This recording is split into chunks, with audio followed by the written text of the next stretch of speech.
वंदे पुरुषोत्तमम्। पूर्व जन्म की सुकृति है तब यहाँ आए हो।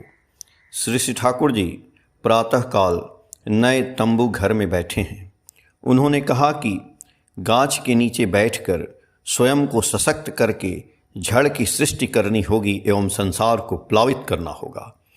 भारत एवं दुनिया को कॉन्सेंट्रेटेड केंद्रीभूत करना होगा। इस कार्य हेतु जितना भी त्याग करना पड़े करना होगा। नहीं करने से पाप होगा एवं कष्ट नहीं जाएगा।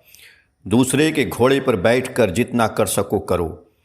क्या बंगाल में 40 व्यक्तियों का जुगाड़ नहीं हो सकता है? बंगाल के वन में क्या बाघ नहीं है? निश्चय ही है। 1 दर्जन जुगाड़ करने से ही 40 व्यक्ति हो जाएंगे। आइंस्टीन के समान वक्तृता देना होगा। एक भक्त ने प्रश्न किया कि पूर्व जन्मों की सुकृति नहीं रहने से आपका यह कार्य नहीं किया जा सकता है। श्री श्री ठाकुर जी ने कहा कि सुकृति नहीं है ऐसा क्यों सोचते हो? यदि नहीं रहता तो यहाँ तुम लोग कैसे आते? एक अग्नि चाहिए। दियासलाई के एक काठी में जो अग्नि है उससे क्या दुनिया को जलाया नहीं जा सकता है?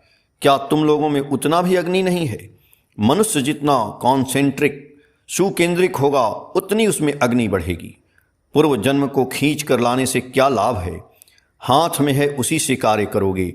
जन्म के लिए है, सत्ता पाए हैं, शरीर पाए हैं, परिवेश पाए हैं, यह भागवत की देन है। यह अच्छा हो या खराब हो, इसके माध्यम से ही उनका कार्य करेंगे। माता पिता के माध्यम से आए यह सोचना होगा। यह प्रसव निष्फल नहीं होने पाए, यह सार्थक मंडित हो जाए। तुम्हारा पिता कितना कृति थे, तुम वह सभी कुछ उन्हीं से पाए हो। दीक्षा के माध्यम से जनता को एक सूत्र में बांध डालो। दीक्षा से संगति आती है। गजेड़ी एक दूसरे को गजेड़ी खोज लेता है। तुम्हारे अंदर एक नशा चाहिए, मास इनिशिएशन, गण दीक्षा करना ही होगा। किंतु ध्यान देना होगा कि कोई बाघ तुम्हारे नज़दीक है या नहीं। तुमको अपना सभी कुछ लेकर इष्टार्थ बनाना होगा। परिवार में संगति लानी होगी। सभी के अंदर इष्ट स्वार्थ, इष्ट प्रतिष्ठा करनी होगी। सभी में इष्टार्थ परिवेशन करने से निष्काम कर्म धीरे धीरे प्रस्फुटित होता है। निष्ठा रहने से कृपा की बारिश स्वतः होती है। रामकृष्ण देव ने कहा है कि कृपा की हवा तो बह रहा है, तुम अपने पाल को खोल दो, पाल ही तुम्हें खींच ले जाएगा।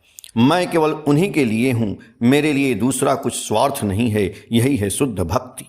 उनकी प्रीतिपूर्ण कार्य ही मेरा स्वार्थ है। ज्ञान मिश्रित भक्ति में अनेक समय कई प्रकार का कॉन्सिडरेशन, विवेचना है, किंतु शुद्ध भक्ति में यह सब नहीं है। भक्ति के पीछे कर्म, सेवा, परिपूरण, परिपोषण, परिरक्षण है। इससे ही ज्ञान आता है। एक भक्त ने कहा कि आपकी वाणियों को प्रचार हेतु प्रचुर ज्ञान चाहिए।